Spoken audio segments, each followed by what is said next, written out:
नमस्कार। आज के लेक्चर का टॉपिक है अर्थशास्त्र की परिभाषाएं तथा विषय वस्तु। आज विस्तार से अर्थशास्त्र की परिभाषाएं तथा उसकी विषय वस्तु पर चर्चा कर रहे हैं हम। इसमें प्रश्न ऐसे बनते हैं: अर्थशास्त्र की धन केंद्रित परिभाषा किसने दी है? अर्थशास्त्र की कल्याण केंद्रित परिभाषा किसने दी है? दुर्लभता प्रधान परिभाषा किसकी है? आवश्यकता विहीनता की परिभाषा किसकी है? और नवीन दृष्टिकोण क्या है? तो धन केंद्रित परिभाषा एडम स्मिथ, जेबी से सीनियर, जेवेंस और एफ ए वॉकर इत्यादि की है। ये प्रतिष्ठित अर्थशास्त्री या क्लासिकल इकोनॉमिस्ट थे। कल्याण केंद्रित परिभाषा अल्फ्रेड मार्शल, पीगू, जे.एस. मिल, कैनन, एली और बेवरिज की है। दुर्लभता प्रधान परिभाषा रॉबिन्सन, लर्नर, एरिकॉल और विक्सटीट की है। आवश्यकता विहीनता का जो भारतीय संकल्पना है वह जेके मेहता ने दी है। और नवीन दृष्टिकोण पॉल ए सैमुअल्सन और हेनरी स्मिथ के द्वारा दिया गया है। अब हम धन केंद्रित परिभाषा की बात करते हैं। तो इसमें एक प्रश्न आता है कि एडम स्मिथ की पुस्तक का क्या नाम है?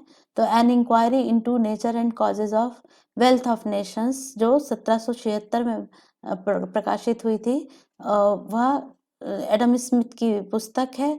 और एडम स्मिथ को अर्थशास्त्र का पिता भी कहा जाता है। तो उसमें अर्थशास्त्र की परिभाषा दी है कि अर्थशास्त्र धन का विज्ञान है। तो ये ही प्रतिष्ठित विचारधारा के संस्थापक भी थे। तो 1776 से जो मॉडर्न इकोनॉमिक्स है वह उसको एडम स्मिथ की पुस्तक के साथ चालू होती है। वॉकर कहते हैं अर्थशास्त्र ज्ञान के उस भाग का नाम है जिसका संबंध धन से है। जेबी से के अनुसार अर्थशास्त्र वह विज्ञान है जो धन का अध्ययन करता है।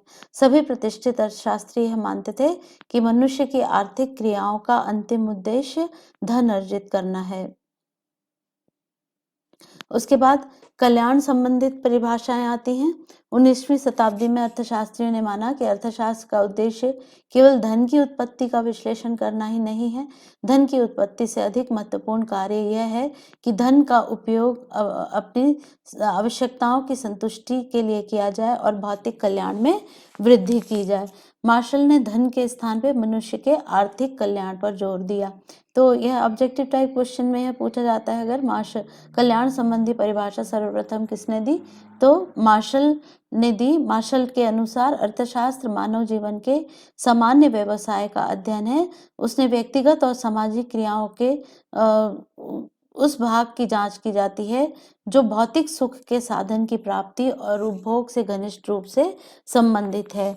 पिगू भी कहते हैं अर्थशास्त्र आर्थिक कल्याण का अध्ययन है और आर्थिक कल्याण के उस भाग तक सीमित रहता है जिसका प्रत्यक्ष या अप्रत्यक्ष रूप से मुद्रा के मापदंड से संबंधित जिसे किया जा सकता है। आलोचना के रूप में 1932 में प्रोफेसर रॉबिन्सन की पुस्तक आई, an essay of nature and significance of economic science. उसमें कल्याण संबंधित परिभाषा को संकुचित, अव्यवहारिक एवं भ्रामक कहा। और वो कहते हैं साधनों का भौतिक और अभौतिक में वर्गीकरण अनुचित है। 1932 में जो रॉबिन्सन की पुस्तक थी उन्होंने उसमें नया दृष्टिकोण प्रदान किया, दुर्लभता प्रधान परिभाषा दी। उन्होंने न तो धन पर अधिक जोर दिया न मनुष्य के कल्याण पर। उन्होंने मनुष्य की असीमित आवश्यकताओं और सीमित साधनों का संबंध स्थापित करने का प्रयास किया। रॉबिन्सन के अनुसार अर्थशास्त्र वह विज्ञान है जिसमें साध्यों और सीमित और अनेक उपयोग वाले साधनों में संबंधित मानव व्यवहार का अध्ययन किया जाता है। इसमें कौन सी बातें प्रमुख हैं? चार बातें प्रमुख हैं इसमें। मानव की आवश्यकता अनंत और असीमित है। आवश्यकता की पूर्ति के लिए साधन, समय और धन सीमित है। साधनों का वैकल्पिक प्रयोग हो सकता है और आवश्यकता की तीव्रता में भिन्नता होती है।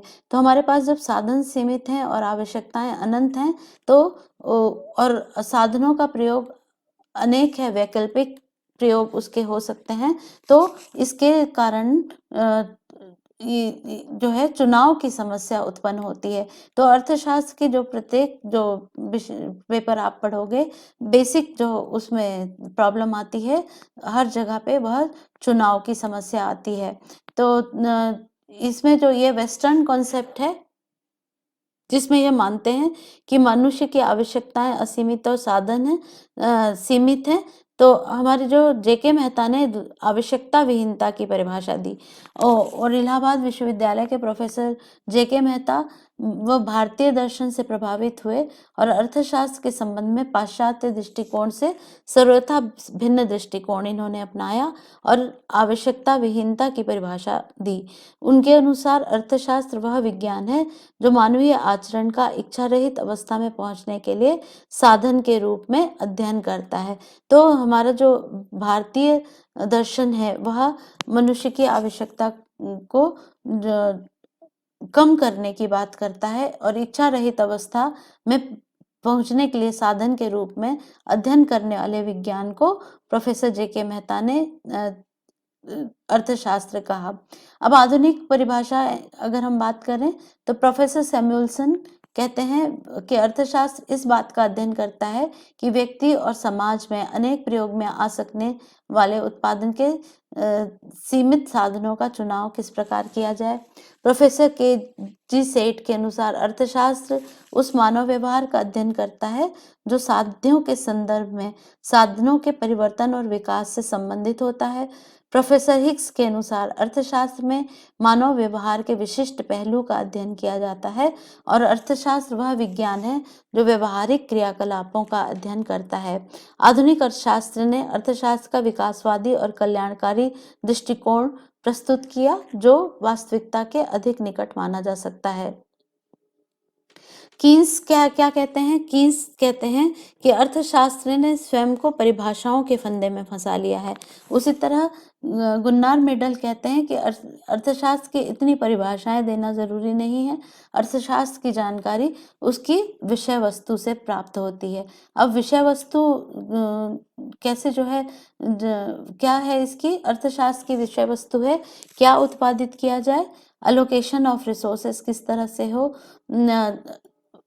कि उससे किन वस्तुओं का उत्पादन करना है यह डिसाइड करना होता है, कैसे उत्पादित किया जाए, उसमें चॉइस ऑफ टेक्निक की बात आती है, तकनीक के चुनाव की समस्या आती है कि आप पूंजी गहन तकनीक लगा रहे हैं या श्रम गहन तकनीक लगा रहे हैं, और किसके लिए उत्पादित किया जाए, अर्थात जो इनकम जनरेट हो रही है उसका डिस्ट्रीब्यूशन किस तरह से हो, क्या उपलब्ध साधनों का पूरी तरह से प्रयोग हो रहा है, फुल एम्प्लॉयमेंट ऑफ रिसोर्सेज, और अर्थव्यवस्था की उत्पादन क्षमता या राष्ट्रीय आय बढ़ रही है या नहीं। जो रॉबिन्सन की जब परिभाषा की हम बात करते हैं जिसमें वह कहते हैं कि सीमित साधनों और असीमित आवश्यकताओं के बीच मानव व्यवहार का अध्ययन, तो उसमें साधनों को जब वो सीमित मान लेते हैं तो वह आर्थिक विकास की बात को वो छोड़ देते हैं। तो लेकिन जब हम अर्थशास्त्र की विषय वस्तु में हम आर्थिक विकास की भी बात करते हैं कि उत्पादन क्षमता बढ़ा के हम अपने सीमित साधनों को और बढ़ा सकते हैं और उपलब्ध साधनों का पूरी तरह प्रयोग हो रहा है नहीं, इस बात पर भी रॉबिन्सन की परिभाषा मौन रहती है। लेकिन जब हम विषय वस्तु अर्थशास्त्र की विषय वस्तु की बात करते हैं तो हम यह भी देखते हैं कि साधनों का पूर्ण प्रयोग हो रहा है नहीं। तो इससे आपका प्रश्न बनता है कि अर्थशास्त्र की विषय वस्तु क्या है, तो उसमें आपको ये सारी चीजें लिखनी है, क्या उत्पादित किया जाए, कैसे उत्पादित किया जाए, किसके लिए उत्पादित किया जाए, उपलब्ध साधनों का पूर्ण रोजगार हो रहा है या नहीं, और अर्थव्यवस्था की उत्पादन क्षमता या राष्ट्रीय आय बढ़ रही है या नहीं। फिर अर्थशास्त्र का विषय क्षेत्र व्यष्टि और समष्टि अर्थशास्त्र में अंतर की अगर हम बात करें तो दो भागों में बांटा गया। रैगनर फ्रिश ने यह वर्गीकरण किया अर्थशास्त्र का व्यष्टि और समष्टि अर्थशास्त्र में। व्यष्टि अर्थशास्त्र में लघु इकाइयों, व्यक्तिगत उपभोक्ताओं, व्यक्तिगत फर्मों, व्यक्तिगत इकाइयों के छोटे समूहों का अध्ययन किया जाता है, जबकि समष्टि अर्थशास्त्र में ये किया है और समष्टि अर्थशास्त्र में संपूर्ण अर्थव्यवस्था, कुल राष्ट्रीय आय और उत्पाद, कुल रोजगार, कुल उपभोग, कुल निवेश का अध्ययन किया जाता है। तो ये कहते हैं कि macro is a forest and micro is a tree.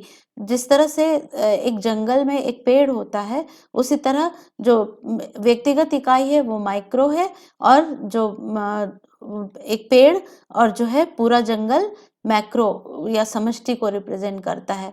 तो दोनों एक दूसरे से भिन्न इकाई होते हुए भी एक दूसरे पर निर्भर हैं। माइक्रो इकोनॉमिक्स माइक्रो यूनिट्स से मिलाकर ही मैक्रो यूनिट्स बनती हैं। तो ये जो है व्यष्टि और समष्टि अर्थशास्त्र। माइक्रो इकोनॉमिक्स में अब हम क्या चीजें पढ़ते हैं? माइक्रो इकोनॉमिक्स में हम पदार्थ कीमत का निर्धारण, साधन कीमत का निर्धारण या वितरण का सिद्धांत, आर्थिक कल्याण का सिद्धांत ये पढ़ते हैं।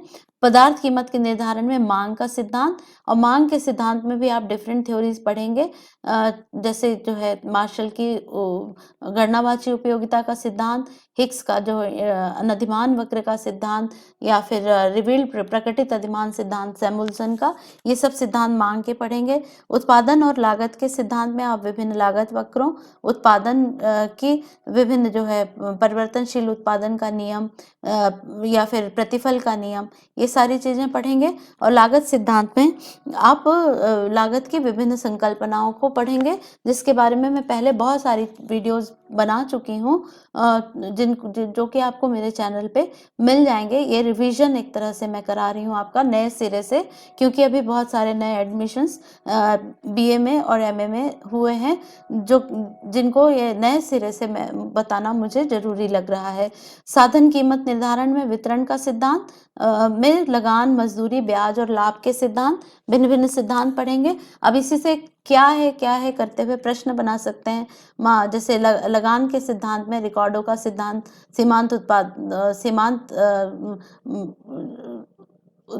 इसमें सीमांत उत्पादकता का सिद्धांत, मजदूरी का सिद्धांत, ब्याज के जो है डिफरेंट थ्योरीज हैं वो पढ़ना होगा। लाभ के सिद्धांत आपको पढ़ना होगा। आर्थिक कल्याण में आपको पीगू का, पेरेटो का, काल्डोर और हिक्स वगैरह के सिद्धांत पढ़ने होंगे, और बक्सन सैमुअल्सन का सामाजिक कल्याण फलन। तो ये व्यष्टि अर्थशास्त्र के जो है विषय वस्तु के अंतर्गत ये सारी चीजें आती हैं। क्या उत्पादित किया जाए, कैसे उत्पादित किया जाए, और उसका जो है फर्मों का बाजार, उत्पादन और लागत में ही आप फर्मों के बारे में पढ़ेंगे, पूर्ण प्रतियोगिता से लेकर अपूर्ण प्रतियोगिता, जैसे एकाधिकारिक प्रतियोगिता और अल्पाधिकार इत्यादि। फिर आर्थिक कल्याण का सिद्धांत, ये जो है आपका सब्जेक्ट मैटर जो है पूरी माइक्रो इकोनॉमिक्स का बनाते हैं। माइक्रो इकोनॉमिक्स में जो बुक्स हैं उनकी अगर हम बात करें तो इंग्लिश में advanced economic theory, HL. Ahuja की किताब बहुत अच्छी है। व्यष्टि अर्थशास्त्र एम.एल. जिंगन की, या माइक्रो इकोनॉमिक्स एम.एल. जिंगन की अच्छी है।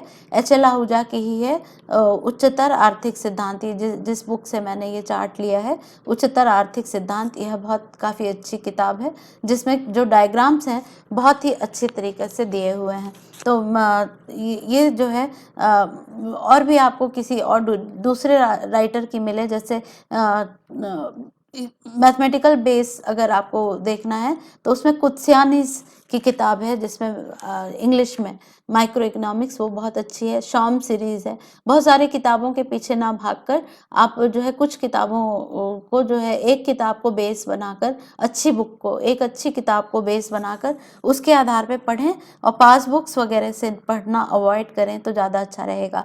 और हिंदी मीडियम के बच्चों के लिए एक लक्ष्मी नारायण नाथुराम का की व्यष्टि अर्थशास्त्र और बी.एल. ओझा की व्यष्टि अर्थशास्त्र भी अच्छी पुस्तक है, जिससे कि आप ले सकते हैं। लेकिन हायर स्टडीज़ के लिए आपको एच.एल. आहूजा काफ़ी जो है हेल्प करेगी, जिसमें डायग्राम्स बहुत अच्छे तरीके से दिए हुए हैं। तो ये शुरुआती चैप्टर है। धन्यवाद।